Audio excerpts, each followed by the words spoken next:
Welcome to round 6 of the FIM CV Repsol. We're in Navarra, the Circuit de Navarra in the north of Spain, about 60 kilometres from the town of Pamplona, just southeast, if you know that town, obviously from the famous Bull Run. And it is the FIM CV Repsol Moto3 Junior World Championship done and dusted for today, but we have 2 races left for you. Coming up, the Moto2 European Championship race later on, but first, the Superbike European Championship race 2 around this incredible Navarra circuit, which I've pretty much fallen in love with since I've been at Harry. I think it's a great track. Yeah, really tight and technical, you know, really test the riders. And, you know, race 1 for the Superbike guys, weather played a bit of a role in it, probably made it a bit more stressful. So hopefully we'll be able to see, you know, a really good, solid, dry, proper race for this race 2 round. Yeah, no, 100%. And if you look back, this is a little bit of highlights from this morning. So on the grid, riders went for the warm-up lap, got some spots of rain on their visors, and they signalled, right, everyone come in. Mechanics will change it to wet, apart from 2 people. Robertino Pietri on the grid on slicks, and Max Sheepy went into the pits to change and had to start from pit lane. And that would prove to be a masterstroke, as Pietri, well, shot off at the front. And that was really the last anyone saw of him, didn't he? Camilo Morales there, number 31, the championship leader and the favourite to take it. In the end, having to settle for 3rd after, well, managing to go the whole race on the wets, which I was impressed the wets didn't break up as much. Yeah, they did really hold together, and some really close racing throughout the field. You know, all these guys on wets, they held together, as you said, pretty okay for the opening laps, but in those final laps, you had guys like Sheeb there, number 77, the Chilean. Making absolutely his debut in the Superbike class today. Just destroying it through the field like a hot knife through butter, just cutting through. There it goes, past the Morales into the champion-elect. Yeah, exactly that. And well, just can't underestimate what a great ride this is. We talk about Max Sheep. Pietri, they're taking his race win first of the season, I believe first of his CV career, ahead of Sheep with Morales in 3rd. Now, Maximilian Sheep moved up from Moto2, where we were saying is in the CV Championship, 14th, not exactly setting the world alight. And what a brilliant way. He goes and puts it on the front row. And now he's come 2nd in his first race. So superb stuff from the Chilean, as we say, had a Venezuelan and Chilean on the top 2 steps of the podium. There is Max Sheep going around to take his 2nd place, almost losing it there with his celebratory wheel. He probably hasn't had a lot of practice at doing that yet. But race 2 can be completely different because there's no real question of it raining. Riders will know what their setup's like. Probably a little bit warmer. Would you say it's warmer than this morning? No, it feels just as cold, if not colder. There's also quite a heavy wind. It won't affect the Superbikes too much.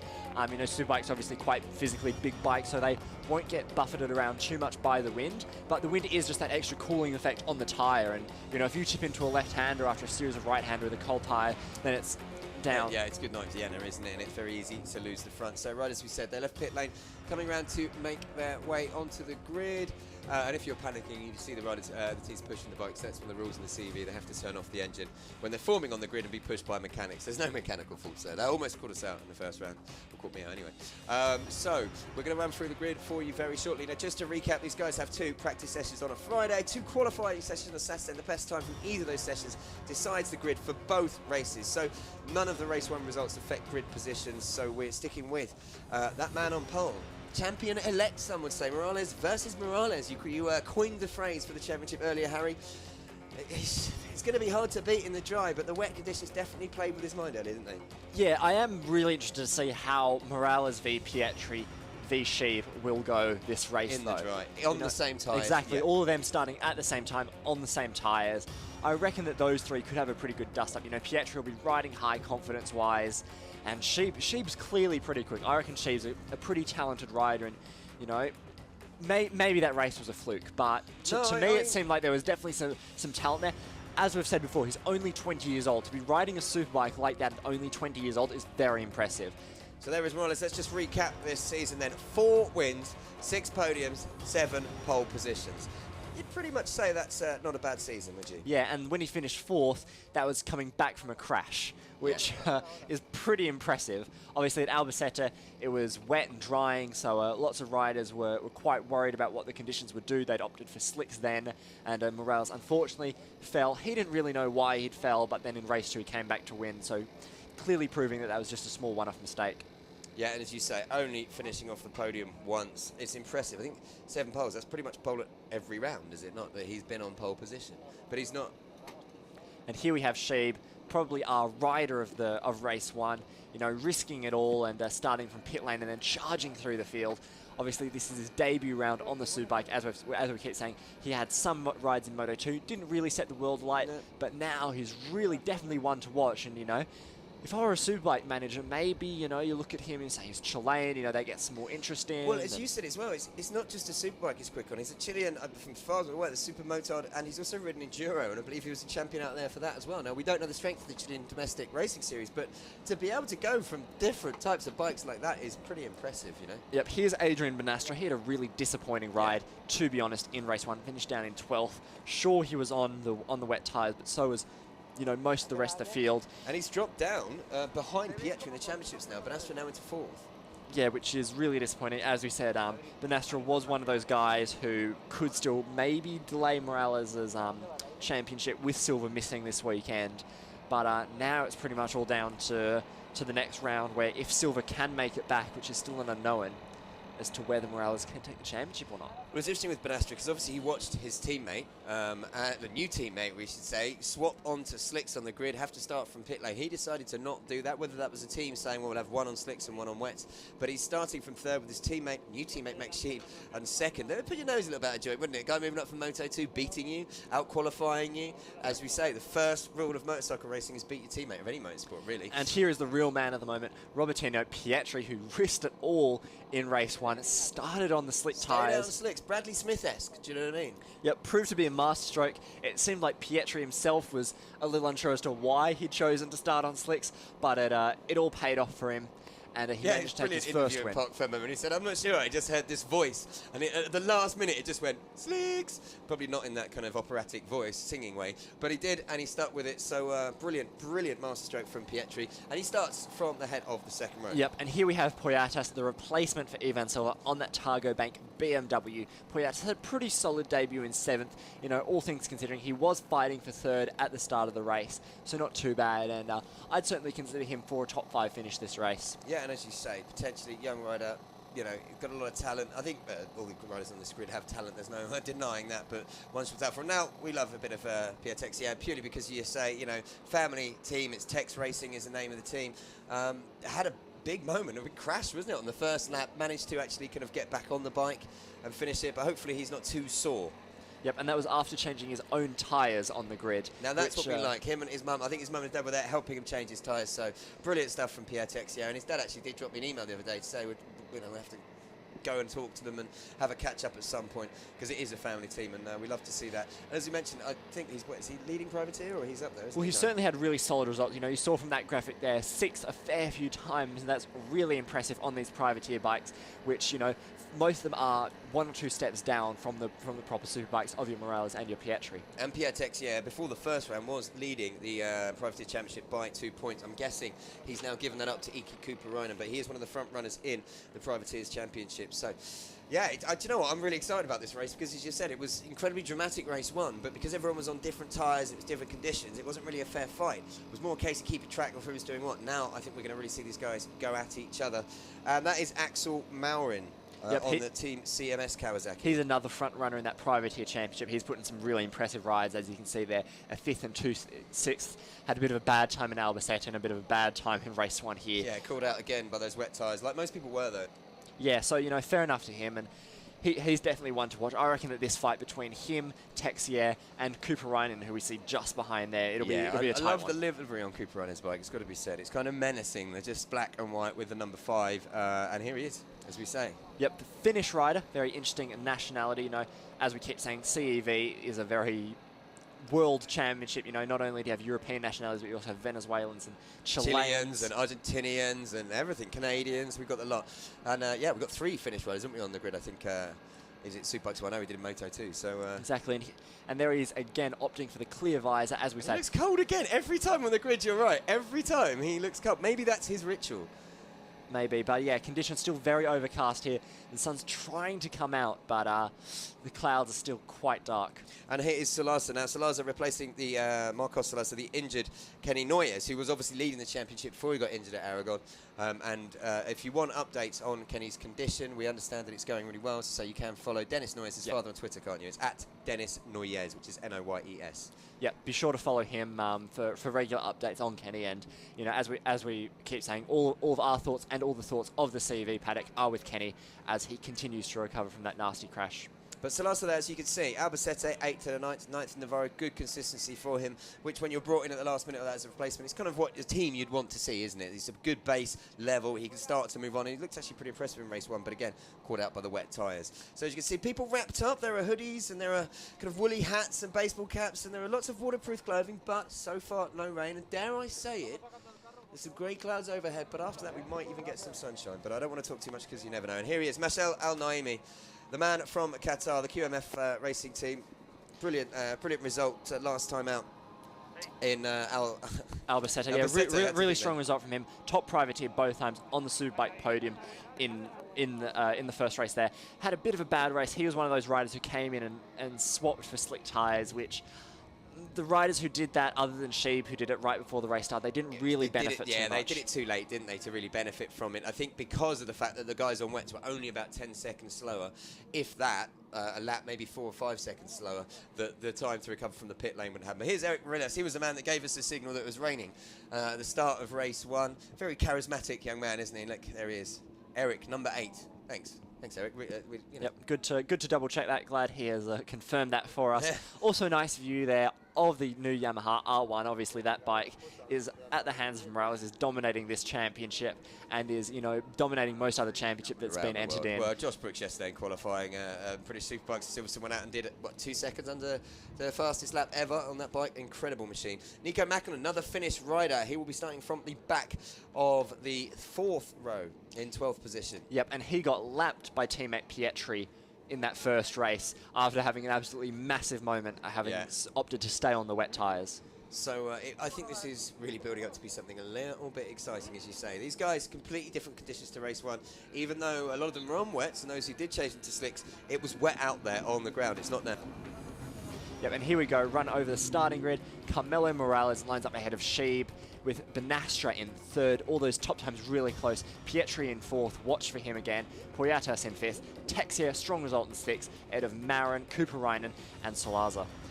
Heading up row 4 is Mashal Al-Naimi for the Qatar Racing Team, ahead of Eric Morillas, Nico Mackinnon. Jonathan Hart on row 5 with Alejandro Esteban, Said Al-Salati, Al-Naimi's teammate at the back of row 5. Row 6 is Juan Olias, Lucas de Alucia, and Chris Cotton, the Canadian with a rather mixed background actually. Row 7, Javier Prieto, Michael M. Pedersen, and Mario Peru, while Mika Hoglan, the 3rd Spanish rider, is at the back on row 8.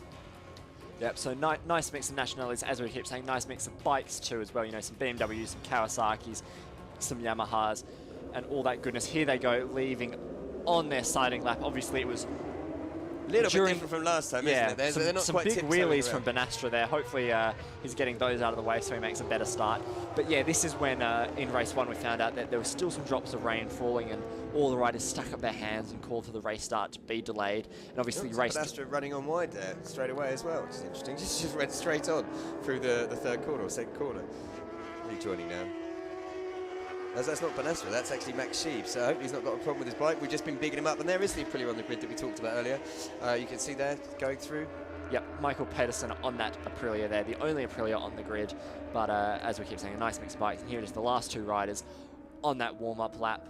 And yeah, hopefully it'll be a good race, We've seen a fair few times this year that riders have been able to break away. But yeah, Camilo obviously has incredible pace at the front, Morales, and as we say, a legend in the domestic scene over here, 36 years old, multiple CEV champion. Never really quite been able to break massively onto the world stage, but there's not many people quicker around him than the Spanish circuit, that's for sure. Yeah, exactly, and he does have huge experience at all these tracks, and he's definitely the favourite for the win if conditions do stay dry, unless there's some big drama. But I'd expect 1 or 2 BMWs to maybe make it a bit hard for him. Okay, so after this, which is race 2 in the Superbike Championship, we only have 3 races left. 2 at Jerez and 1 at Valencia. Now, CEV rounds are free to come along to, so if you're in or anywhere near Jerez on the 1st of November, make sure you head down. You can also come on the Friday and the Saturday, obviously.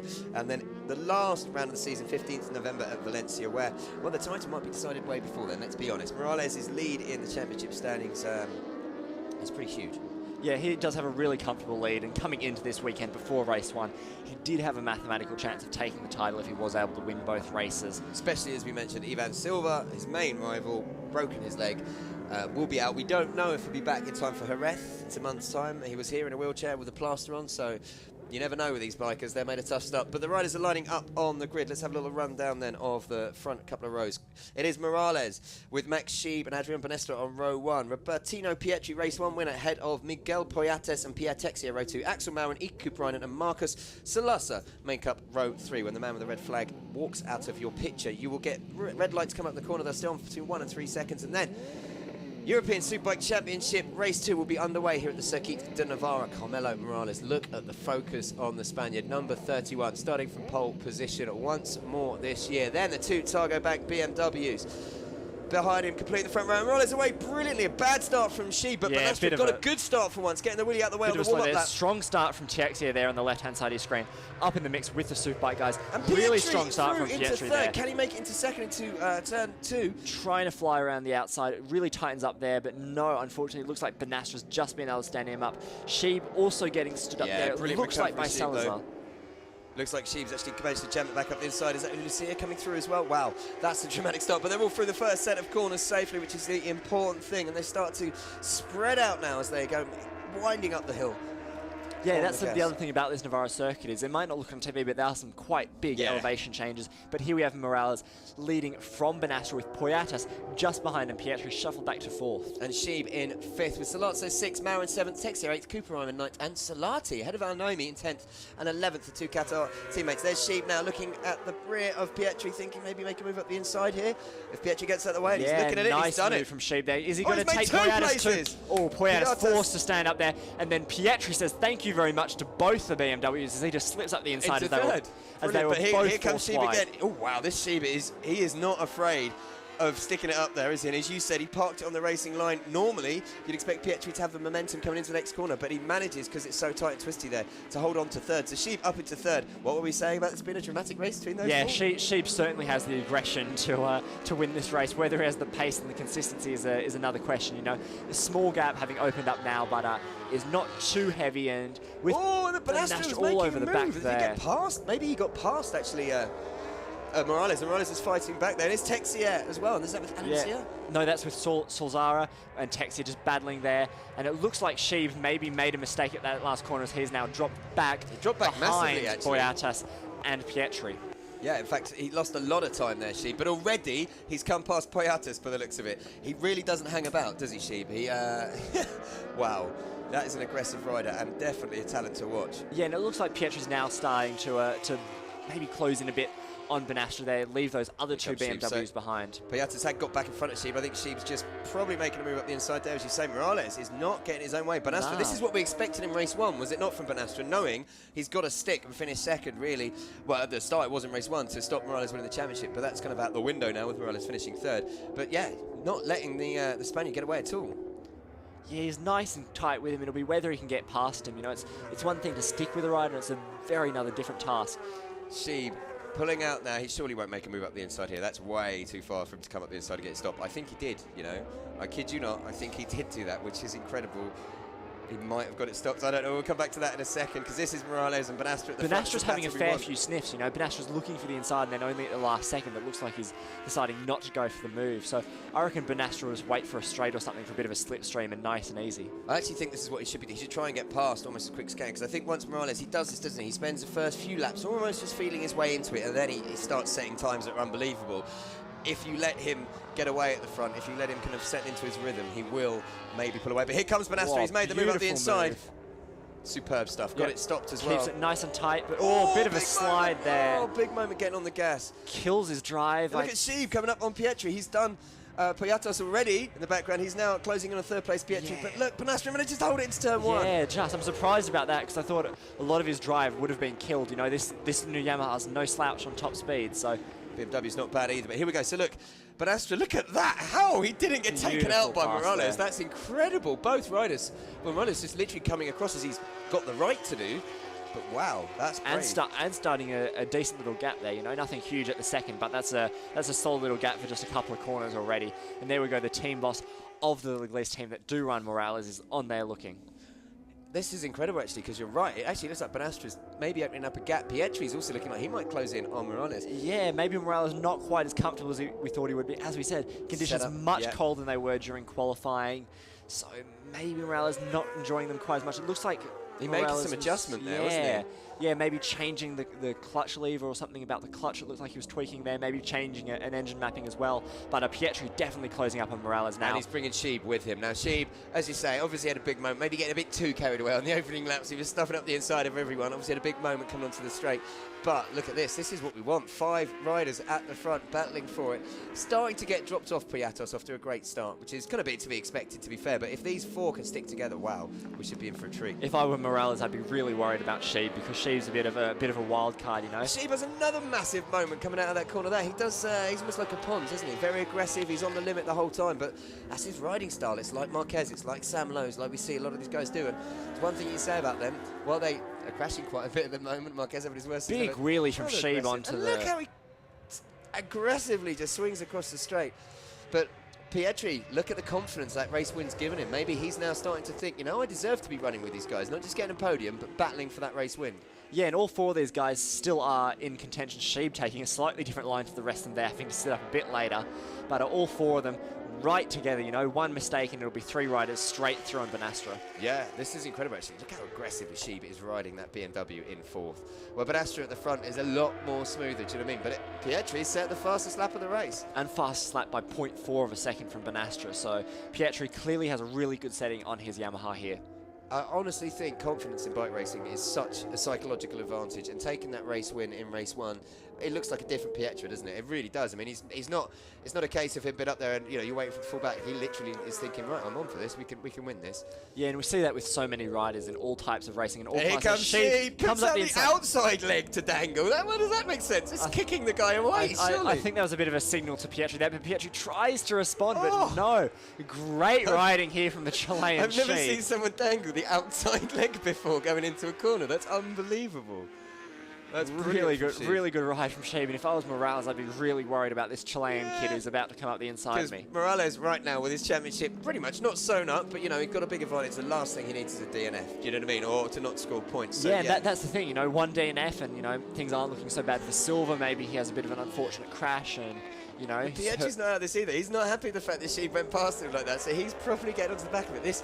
I tell you what, this Sheeb kid can ride. I mean, he's on the ragged edge, but he's quick. Yeah, really good riding from him as they cross the line. Fastest lap of the race last time round, a 1:41.4, half a second quicker than Morales ahead of him. Yeah, wow. That's only 1 second off his qualifying lap, which is really good. And look, Morales realising this now. He needs to get past Banastra at the front because he's now sandwiched between these 2 Targo bags. Sheeb the Shark has tasted blood, clearly. Fox Motos BMWs, I should say. Apologies, because, yeah, Sheeb the Shark, I like it. Look, he's now right over the back of Morales here. And, you know, he's not going to let go. I tell you what, if you were Morales, you'd be a little bit nervous when you 2 BMWs. You know, Banastra would benefit massively from you maybe not taking points in this race.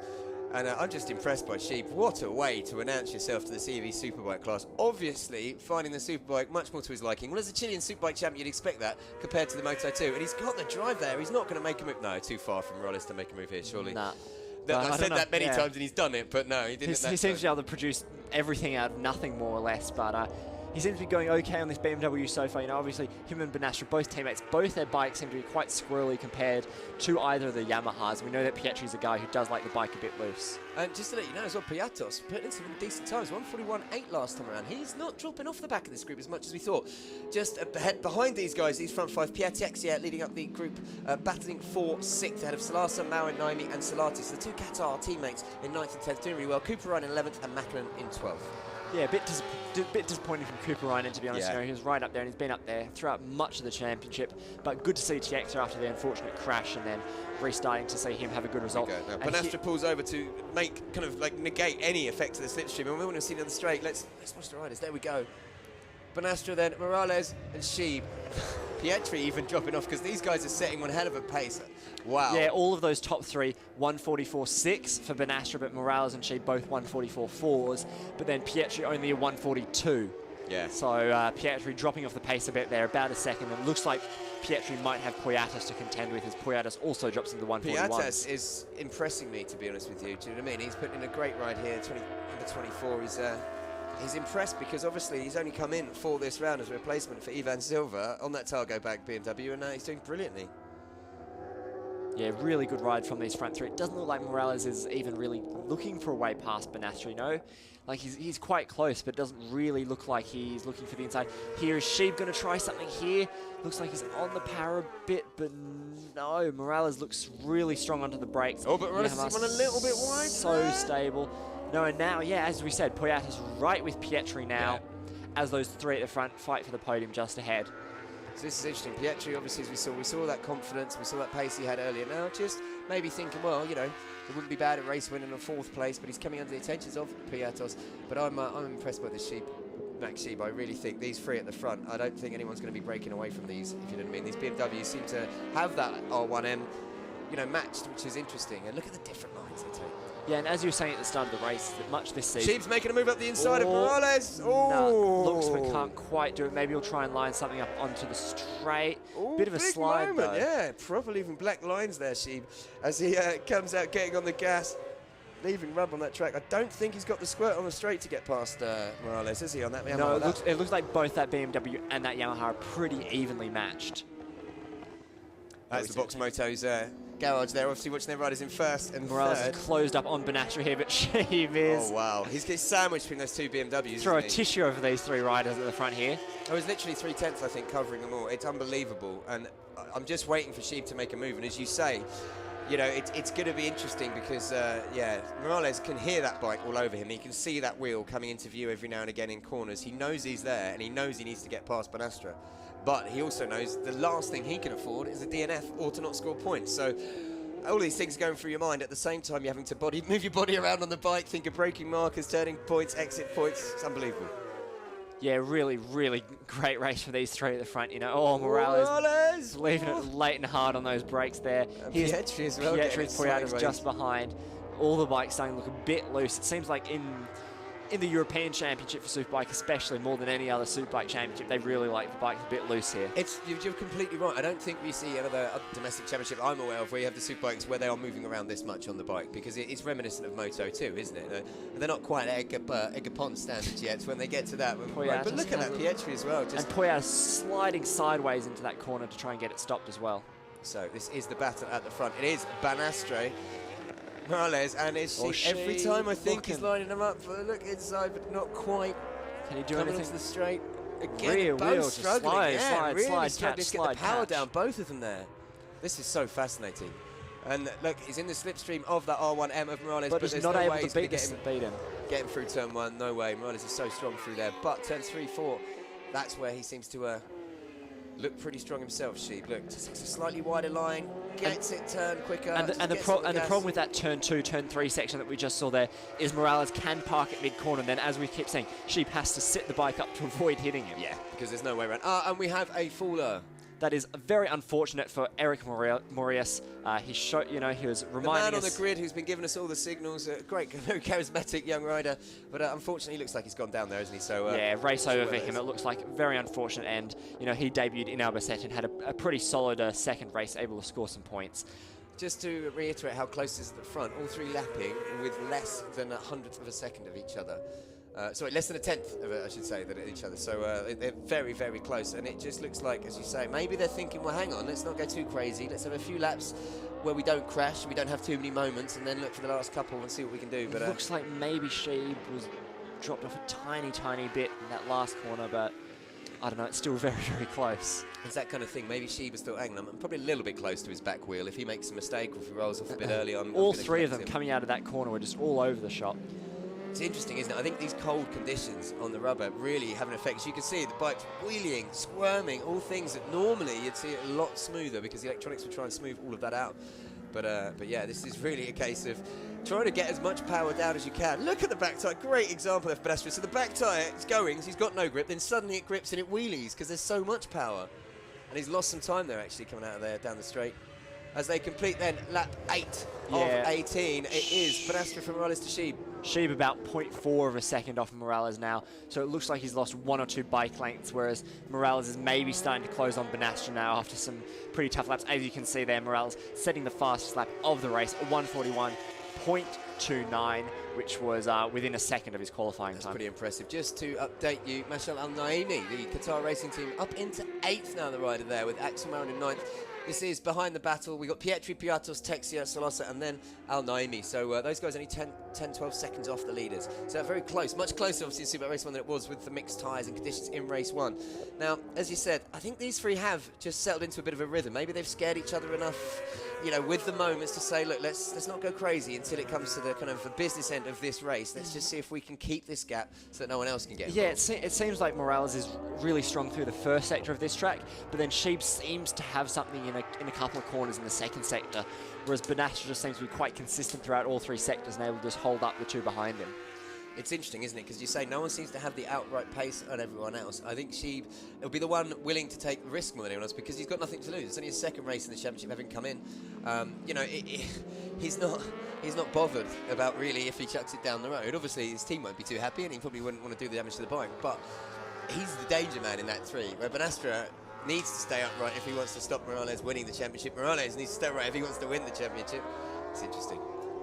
Yeah, and a really steady ride here from Pietri, you know, holding off Poyatis' attacks, and it looks like Poyatis has now dropped back a bit, but a solid fourth for Pietri. Obviously, he'd hoped for the podium, but it seems like these three just have the edge. And on that last lap round, it was Sheeb who put in the quickest lap, believe it or not, 2/10 quicker than Morales. So, there is nothing to separate these. As you say, you could literally throw a handkerchief over all three at the front. It's brilliant racing. And Pietri, he's kind of keeping that gap about 2.5 seconds. He's not dropping back as much as I thought he would. He's lapping a tenth slower than Morales in second, which is pretty impressive. Yeah, not too bad at all. And then we have De Lucia. He's in 15th, rounding out the points, just behind Hart and Esteban Gomez. So really good results from all of them, obviously, as privateers. You know, 1 or 2 points is usually a pretty good day at the office for a lot of them.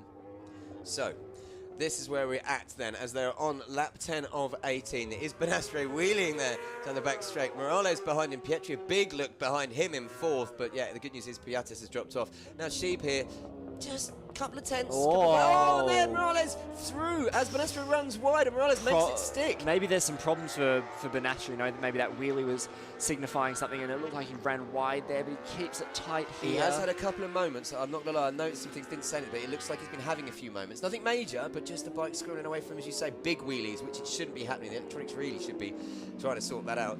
And it looks like Sheeb maybe is sensing the same thing. And now the problem is that if Morales can get even half lap by himself, he's gone. Yeah, he's gone, and there's no way that Sheeb can catch him because once, you know, we've seen countless times this year that if Morales is able to run his own lines, then he's just unstoppable. And what was it we were saying? Morales often takes that first period of the race just to make sure he's not doing anything reckless, make sure the settings are working. Then as his confidence goes, he starts putting in times that are ridiculous. Let's see what it's like when they come across this time round. A 1:41.3. Well, yeah, that's 4/10, almost half a second quicker than Sheeb. Over, well, just under 8/10 of a second quicker than Benastre. So, and here comes Sheeb up the inside of Benastre. He nice needed to do that. Move there, though. Very nicely done. Can he make it stick though? Response. Yeah, he should have the inside line. Oh, yes, he nice does. work from Sheeb there to defend that. Now, Sheeb, this is exciting. This guy, can he compete with Morales? What a lot of people have failed to do, apart from maybe Kenny Noyes in this CAV Superbike Championship. Can he have the pace to run with that man on the R1M at the front? Yeah, because, you know, not only is Morales at his peak right now, but that R1M, after, you know, a season of development here and in various other domestic championships, has really hit its stride. And, you know, with Yamaha backing, that'll be something spread. Here we see the move from Morales. Also a bit of a mistake from Benastre there. Just let it run wide, didn't he? Didn't quite get it stopped, and Morales just thought, that's the moment. I'm going to sneak up the inside. Yeah. Good move from Morales there, obviously, and here is the Sheeb move on Benastre. Nice little move there. Gets it more of a quite slow, pass, but as you say, there's not enough of a straight for Benastre to take advantage of the fact he can get on the gas earlier. That, and even though Sheeb ran wide on exit there, he was then able to cut back for the inside at that next corner. So a good move from the young Chilean. Oh, nervous box that is that's Sheeb who's gone down. Oh. Unfortunately, we see this with so many young riders. As you know, just an excellent race for them. There's his dad with his hands on his head. Really unfortunate move for Sheeb, but yeah. This is a classic. I think he probably saw Morales. Oh, and looks like he just lost much. the front, probably. Just maybe going a little bit too hard, trying to get it stopped, trading the brakes that little bit too much into the corner. Gutted for Sheeb, but as a young rider who's just come into the Superbike in his second race, I think he should be very, very happy with his day's performance. A podium, debut podium, second place, and was battling for the race win. And that's the sort of ride that gets teams talking, you know. All of these team managers know just how fast these riders can be, and they know that everyone crashes. And I think that's why we've seen him crash out, because he was trying to keep up with Morales, who went almost a second quicker than he'd been on that last lap. 1.2 seconds quicker than anyone else on the track. A 1:40.7. That's ridiculously fast. I mean, that was faster than Robertino Pietri's qualifying lap, and this is, you know, 2/3 race distance that he's putting that on. What did we say about Morales? He finds that groove, he finds that rhythm, and then about halfway through the race just decides, you know what, I'm good. I've got my times, I've got my braking points, I've got my turning points, I've got my, you know, get on the gas points, and he just goes, and look at him just gapping Benastra. Obviously the Sheeb incident would have slowed Benastra as well, probably seeing his teammate crash out. Bit of a warning, light goes off in his head, but wow, I don't think many people will catch Morales now. No, Morales, you know, almost 2 seconds lap faster than Benastra last lap. So if he can keep that up even for just 1 or 2 more laps, then he's going to have a pretty healthy lead. It's already the gap already almost at 2 seconds. So Yeah. I think this is now yet again Morales' race to lose. It's interesting, isn't it? And as you see, Benastra, he's having huge problems with that bike. It's under acceleration, under braking. You see the juddering there. Now he's getting the back up, but that juddering with the front fork, sorry, my microphone judders at the same time. I'm getting a bit too excited. That's bad. You should not have those vibrations in the bike. And there's Pietri, very solid 3rd place. Now Sheeb's going out. Well, what a day for him. A win. It hadn't got a podium before today. Now he's at a race win, and it could be a 3rd place as well. Yeah, and, you know, Pietri probably was, he could probably see that group of 3 and was just thinking, you know, if one of them crashes, I can get 3rd. So, you know, no point trying to push over his limit there. And, you know, as you say, this will be another really solid result from him and continue to help him as he tries to get into the top 3 of this championship. Yeah, I've been impressed with Pietri, as you say, and I think the confidence of taking that race one. I mean, you can't overemphasize how much difference confidence can make, especially in a sport like this, you know, because it's such fine margins and you're riding so close to the edge. But Morales now, as you say, that gap, let's have a look. Last time they come around, it was 2 seconds. It's about the same. Benastra, 2/10 down maybe. So I think, I think Morales has pulled the pin and he's pretty much off into the distance. And that R1M in his hands is an incredible weapon. Yeah, I would really like to see him maybe wildcard at a Superbike round next year. Obviously, Yamaha coming back into World Superbikes with the Paddock Crescent team, with the likes of Sylvain Gintoli and Lowe's, 2 very talented riders. But it would be good to see what a guy like Morales, who has had a whole season on that bike, could do. Especially, as you say, in one of the Spanish rounds where he knows the tracks perfectly. I think he could be a real threat, you know, and he would be a top 6 challenger easy, do you know what I mean? So, no, it would be great to see. The times he's putting in on these bikes with the tyres, which are awfully different, pretty impressive. Yeah, exactly. A really good good ride from Morales here. This is the sort of Morales that we've seen, you know, throughout the whole season, just pushing away at the front. Once he has that lead, he can now just manage that lead, you know. He's raced against Benastra all season. He knows that Benastra probably won't be able to respond in these closing laps. And Benastra still having problems in that BMW, and it's fair play to Benastra to be able to ride at this pace with the issues he's having, because as you can see, it's not exactly easy for him. Now, there's some great battles back throughout the field. Iki Kuparainen, he's responded. He heard you saying he's not performing well enough. He's up into 8th now, and there's a great battle behind him with Axel Maurin, Salati, Mäkinen all getting involved. In fact, Al Naimi up into 7th, obviously, with Sheeb crashing out. Great ride from him.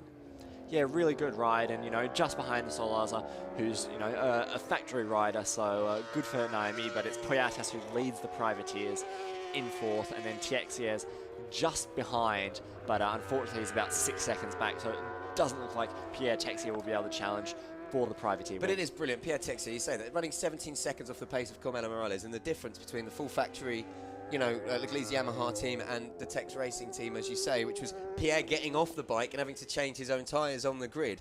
That's brilliant stuff, and it's why we love this championship so much. You get to see, as you say, varying spectrums of teams and riders. Yeah, and another great thing is the sun's finally coming out. It actually has. For the first time today, the sun has broken through into the commentary box. Wow.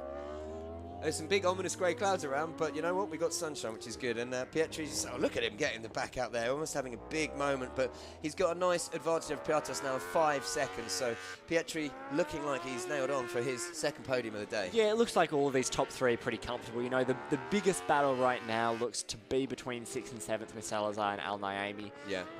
Otherwise, the field's pretty spread out. And looking like a good battle there, but yeah, and Hart and Esteban having a good battle for 12th. But you're right. Otherwise, you have to go back to 16th. Chris Cotton, Russell and Prieto having a big of a battle there. But yeah, and as we say, out of the race we've got Max Sheed and Marillis have both gone down. They're the only 2 to be DNF so far. Yeah, big misfortune for Sheeb, but you know, it sort of looked inevitable, unfortunately. You see it so many times that, you know, even the likes of Marc Marquez, you know, one of the greatest riders we've ever seen, he's young, he's clearly very quick, but unfortunately sometimes the desire to get that win overrides the the stay upright instinct. I think we saw it perfectly. I couldn't agree with you more. With Rory Skinner earlier in the Moto3 race, you know, a top 15 finish would have been brilliant for him. He was into 13th, 21st on the grid, his debut in the championship in the race, just turned 14 years of age. Didn't really need to push, but you're a racer, and this is what you want. You don't want them to settle, especially at that age. You want them to want to push on, like Sheeb's done there, because you can teach them where the limit is, but you can't give them that desire and teach them to be quick. And we saw it with Skinner, just pushed too hard, lost the front, almost identical with Sheeb. Could see Morales like that carrot dangling, and obviously he probably didn't realise that Morales had increased his pace by a second a lap. So he's following Morales, sees Morales be that much later on the brakes, doesn't quite realise how late he was, and has just lost it. But you know, his teammate Benastra still circulating in second, and he has that nailed on with over 5.5 second lead over Pietri in third. So yeah. Yeah, and a solid ride from Benastra. You know, at the start of the season, Benastra wasn't quite up there with the front guys. Started a 9th and 11th, a 4th, a 5th, and then it was in Albacete that he really started his podium challenge. So it seems like as he's got more experience on that bike this season, he's now more of a front runner, which is, you know, is what you want from riders. Is if they can't challenge the title, you at least want them to be developing and growing, and then maybe next year Benastra will be right up there mixing it with the likes of Morales for the championship. Yeah, and maybe we did him a bit of a service earlier. We were saying, obviously, before race one, well, if Morales wins both races, Benastra needs to finish in second to, you know, to stop him with the championship. Well, we forget that obviously Silva, the main rival of Morales, is out. Benastra had only been on the podium at the last round. That was his first podium of the season. So, you know, to expect him to finish second in both races, but he's actually riding brilliantly in this race and showing that he has the pace to ride at the front. So we kind of expected it, but, you know, as you said, he's a rider who's growing in confidence. You know, it's a little bit unfair to expect him to be able to compete with the legend that is Morales at the front. Yeah, and all of their lap times are now slowly starting to wind down. You know, both Morales and Benastra, their lap times were separated by about 0.1, and they were both doing mid 141s. Yeah. So it seems like everyone's now just focused on getting the bike home. As certainly in this top three, it doesn't look like anyone will be able to close. No, the one to maybe keep an eye on, Pierre Texier is putting in some lap times behind Piatas, but he's 5 seconds back, so I don't think we're going to have anyone. No real battle for positions going on right this second throughout the field, because even the battles we did have earlier... Big wheelie from Benastra there. Seems to have separated a bit. But yeah, Benastra, it's interesting because we know how much power that BMW's got. We're not a great electronics package, but there's no doubt, you know, that's squirming around more than he wants it to be. It's not yeah, quite and certainly wheeling a lot more as well. It seems like almost every time it's hard acceleration, it's wheeling, which is really less than ideal. It might look very cool, but unfortunately wheeling is not the fastest way to go around the track. Do you think that might have something to do with the fact, now I know how experienced he is, so maybe this is just me being a complete amateur, but obviously this morning that have had the wet mode engines on that have dialed down the throttle response, so it would have been softer. Maybe he just got used to the fact he didn't need to be, you know, he was being a bit more aggressive on it, and now, or the setting's just not right. That's probably a massive disservice to him. He's probably a much better rider than that. Yeah, maybe it is a bit that he still does need to control the throttle a bit better. But not so bad going onto the straight that time. Bit of a wheel lift, but otherwise not too bad. Both Benastra and Morales coming up on some back markers there. It looks like, yeah, Morales has passed both of them, which is nice and easy. Is pretty good. One as well, which is a great place to do it, isn't it? Because he's so quick through there. Yeah, so good that Morales has passed there, because, you know, we have seen in the past in various races that back markers have thrown up a bit of unfortunate drama, but it looks like both Hogland and Peru have gotten out of the way there. Yeah, and just this penultimate lap now, so Morales just looking to take his, what would it be? His Benastra trying to get up the inside there. Of the season for Morales after his podium earlier. So 5th race in the season to extend his lead in the championship going into the next round at Jerez. We only got 3 more races left in the Superbikes. 2 races at Jerez, 1 at Valencia. So 75 points up for grabs. There goes Benastra.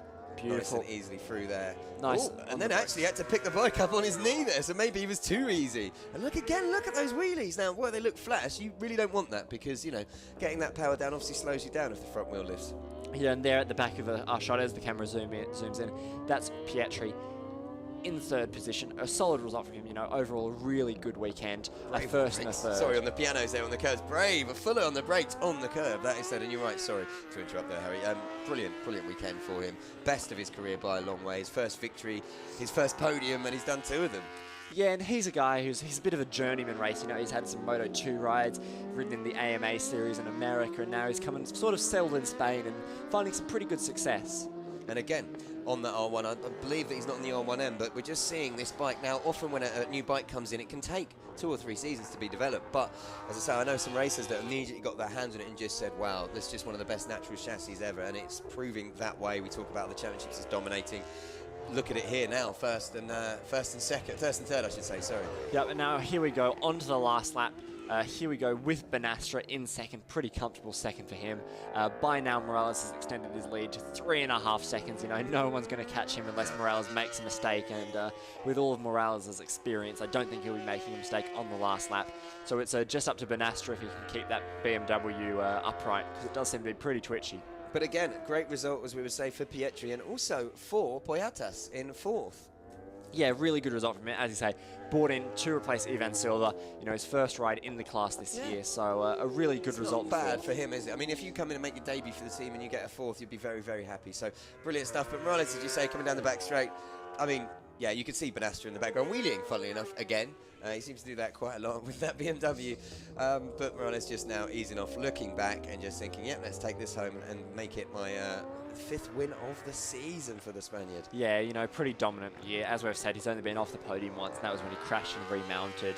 So, yeah, you know, it's when Morales will win the title, not if. A disaster would have to strike for him to not be able to wrap it up next time out at Jerez. And obviously, as we mentioned, you know, it's not always like this. He has had an incredible rivalry over the years from Moto2 and CD with Kenny Noyes, and obviously Noyes is excellent at Aragon. Noyes was in the lead of the championship at that time. So, you know, Morales hasn't had it his own way. And, you know, he's just making hay while the sun shines here, isn't he? And just making sure that he collects it as he comes across the line for his 5th win of the season. Camilo Morales, look at that. Rides over to his team, almost high-fives him with his foot. That's classy. That's also a bit risky, but yes. Good ride. Benastra's gone across the line now as we speak, right on the line. And here is Pietri. What a race weekend. His first race win in the CV, and then follows it up with only his 2nd podium. So brilliant stuff from him. Yeah, great result from him. And then it looks like Poyatas will claim a really respectable 4th, just ahead of Texia, who will bring it home in 5th. Yeah, look at him. Now he's celebrating to his pitbull, who is his family. So top work. Really good result from that whole team and from Texia. He'll be overjoyed with 5th. You know, as a privateer, a 5th is almost a win. Yep, totally. So last side crosses the line there in 6th. He's a replacement for Kenny Noyes in the Palmetto Kawasaki squad. Cooper Ryden recovered to 7th. Al Naimi 8th. Another great result for the Qatar racing team as his teammate Al Salati has also upped his game into 9th. Yeah, I think that might be their first double top 10 of the season. Axel Maurer, really good 10th, result. Nico Macklin 11th. They're still coming across the line. But yeah, that is definitely the Qatar racing team's first double top 10 of the season. So great result for them, Harry. He's going to nip down to Parc Ferme to see if he can't grab Carmelo for an interview. As he celebrates his 5th win of the season. There he is with Benastra collecting them. And Benastra, as we said, well, with Silva out injured, with Noyes out injured, you know, it's almost a bit harsh to expect him to step up and just be the main challenger for Morales, but he did that in race 2 after disappointing race 1. And things, you can see him shaking his head there, things were definitely not right with his bike. He was struggling with it and fighting with it compared to Morales, who looked so smooth on the Yamaha 1M. And Pietri, again, a brilliant day for him. You can see how chuffed he was with the win. I imagine he'll be just as chuffed to be back on the podium. Just a brilliant day really for Superbike racing, but don't go anywhere. We still have another Moto2 race for you coming up after this, and if the first one was anything to go by, it is going to be incredibly exciting. We've already had, as we say, 2 Superbike races, 1 Moto2 race and 1 Moto3 Junior, 1 championship race. So, yeah, let's get Mr. Morales. There's Pietri pulling into Parc Ferme down there to chat to Harry, and then we'll have a little look back through the highlights. We'll do the podium, and then we'll get ready for that Moto2 European Championship race, which I'm extremely excited at, because I think Edgar Pons has got a point to prove out there. More on that in a second, though. Morales, look at him waving to his fans. A lot of Spaniards come out here, a lot of fans, in fact. I've seen some Chilean flags and Venezuelan flags. We've seen a lot of Spanish flags out there, obviously. Massive fans of motorsport in this part of the world, and it's great to see some of the CV, which goes all over Spain. We go into Portugal and obviously to Le Mans in France, getting huge crowds down. It's completely free of charge as well. I think there was a small cover charge here today, but that's it. And it's great to see so many people taking advantage of that, especially with the never not being so great. So let's have a look at the race results for you then. Camilo Morales, confirmation of his 5th win of the season. There by 2 seconds from Adrian Benastra. Robertino Pietri finishes up his win from race 1 with 3rd place. Miguel Piatos there in 4th, in for the injured Ivan Silva. Pierre Texia 5th, brilliant result from privateer. Marcos Salasa in 6th, replaced Kenny Noyes. Iki Cooper Ryan in 7th. Mashal Al-Naimi, as we mentioned, and his Qatar Racing Team teammate Stad Asalati 9th and 10th. Axel Maurer rounds out the top 10. Nico Mackinnon, the Finn, in 11th. Alejandro Esteban, last year's privateer winner, the champion, in 12th. Disappointing weekend for him.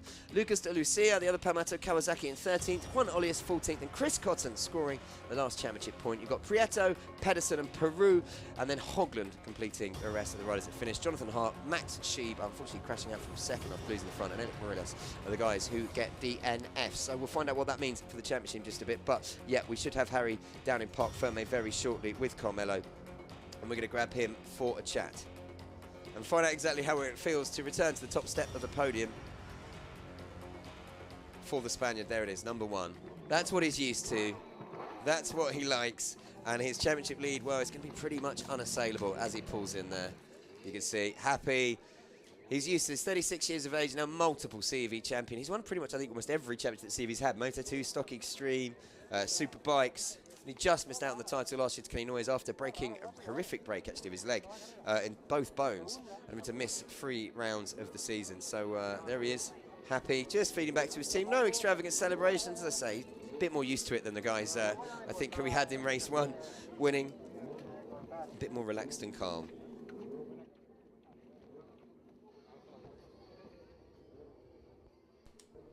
So at the podium, getting ready, they've got the flags out already. You can see the Venezuelan flag on the right, obviously 2 Spanish flags to start with. And we will get an update, as I say, on the championship table, because my maths really isn't that good. I wish it was, but there's so many permutations to take into account that, unfortunately, it's really not that good. So we'll find that out in just a second. So Harry should be down in Parc Fermé with Carmelo. I'm sure he's just getting off his helmet and gloves, and well, he's probably nervous having to chat to Harry. It's a big day for Carmelo.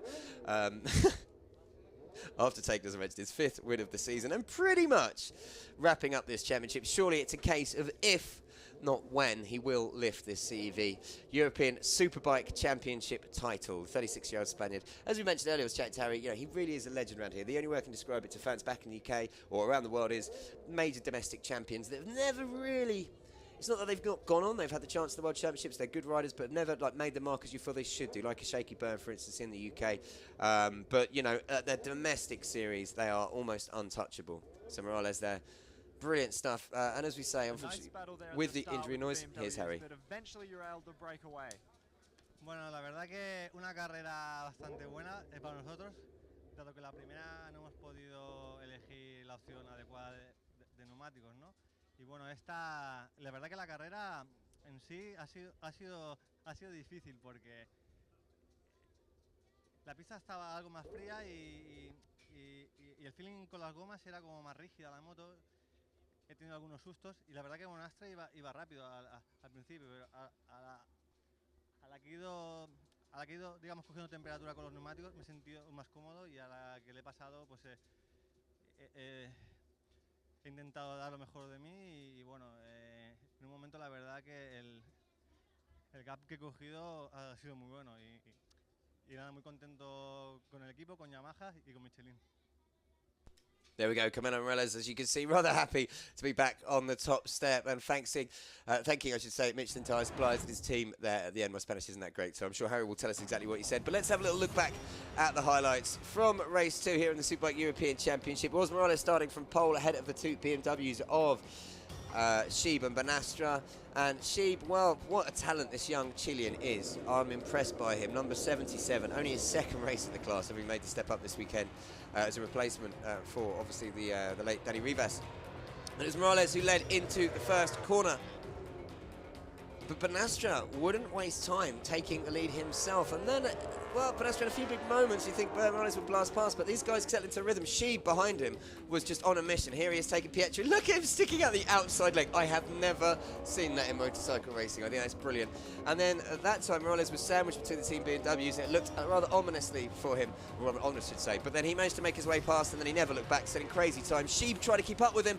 Unfortunately, lost the front and crashed out, leaving Morales to take his 5th win of the season. We just, Harry's just come back into the box, Harry, and we just saw that moment from Sheeb sticking out his outside leg again. I've never seen anything like that. I think that's brilliant. Yeah, that was a pretty interesting move.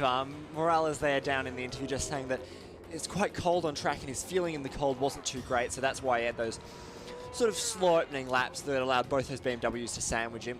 But, you know, it all came good in the end, and he was overjoyed with that. Pietro was also really pleased with that result, and I think Banastra was pretty happy to finish 2nd as well. You can breathe now. Sorry, I just wish you'd run up from Parc Fermé and I didn't give you a chance to catch your breath. Nah, I'm so it's sorry. all good.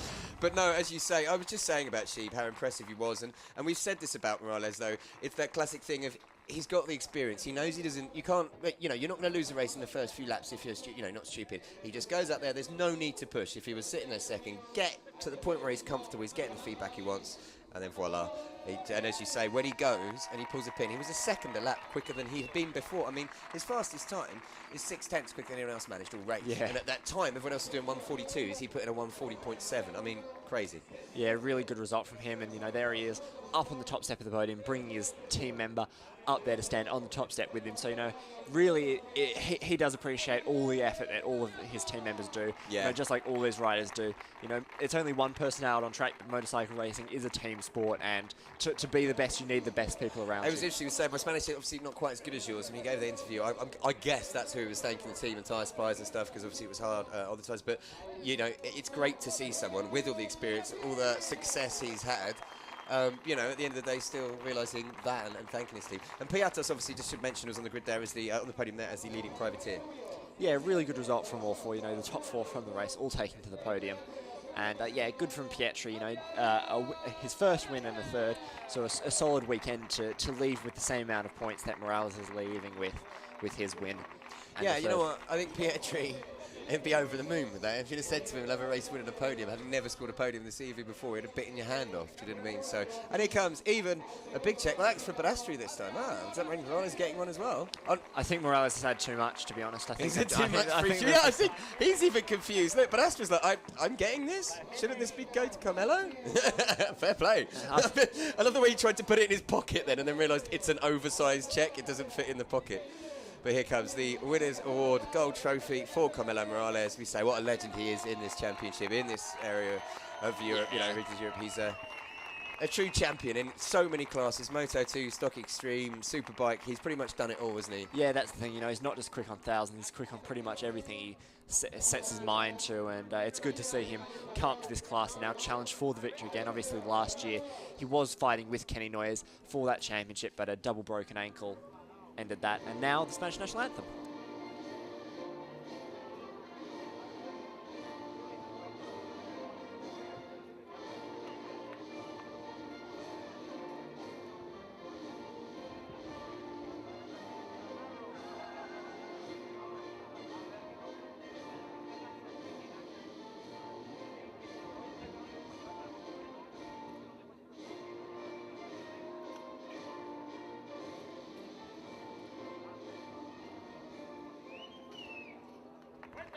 And there we have it, your Superbike Race 2 podium. The Repsol girls quickly escape to behind the podium as Morales, Bonastra and Pietri share the carver, and obviously Morales' team member getting the biggest. She's not going to get away with it this time, though. The one who sneaks behind the podium, I reckon one of them sussed it. I think Bonastra or Piatos, and he's waiting for it to come out. This is drama here on the podium. Is she going to get covered in champagne? Actually, no, they've run out. So, do you know what? I think they've actually developed that into a skill, the grid girls here at Navarra. Look at that, managing to get away with no champagne on them whatsoever. I think they deserve a little bit of a medal. Yep, and a nice drink, as unfortunately they weren't able to drink after race 1 because they had to get back out and do it. But now they can have a bit of a relax and enjoy themselves after a really good weekend of racing. A really exciting race 1, obviously the weather playing a factor there. And then a really solid race 2, especially in those opening laps with the 2 BMWs sticking it right to Morales. Totally, and as you said, Harry, an exciting European Superbike. 2 races we've had today. Weather affected race 1. Great to see dry condition race 2. And you know what that means now, though, don't we? We've had 4 brilliant races. We've now got 1 more, which will probably, if it plays to form, be the most dramatic, especially after race 1. Up next, Moto2 European Championship. Edgar Pons will not be happy at missing out on the race win in race 1. But first, here are your championship standings for the FIM CV Repsol Superbike European Championship. And look at that, Morales needed 75 points to take the championship here in Navarra, but he's got a 64-point advantage over Pietri, who's now into 2nd. Yeah, really good result from Pietri, just ahead of Silva. Silva obviously missing the weekend, with Bonastra 4th, Cooper Reinen in 5th, Texier just behind, both ahead of Noyes, who's unfortunately missed the last few rounds. And we talked about Marcelin Naimi. He's not been racing all season. Look at that, up into the top 10 now after a brilliant top 10 finish for him and his team outside Salati. You see that in 18th. And Max Sheeb, well, 20 points from his opening round. I'm sure he'd have taken that if you'd offered it to him, but 2nd place, crashing out at 2nd place, got to be gutted. Yeah, obviously both Sheeb and the team will be a bit disappointed, but that's the sort of rides that gets you a ride for next year. So, and he's been noticed, isn't he? I mean, what a showcase. Yeah, then Alejandro Esteban in 19th, Ole Bjorn Plassen in 20th, the Norwegian rider ahead of Raul Martinez and Javier Prieto. And Olias and Peru, who are making their debuts, I believe, at this round, both scoring points in both races. So good work from them. As you mentioned, Alejandro Esteban, who was last year's privateer champion, struggling this year a little bit, down in 26, only 4 points so far. Yeah, really tough year for him on the Kawasaki.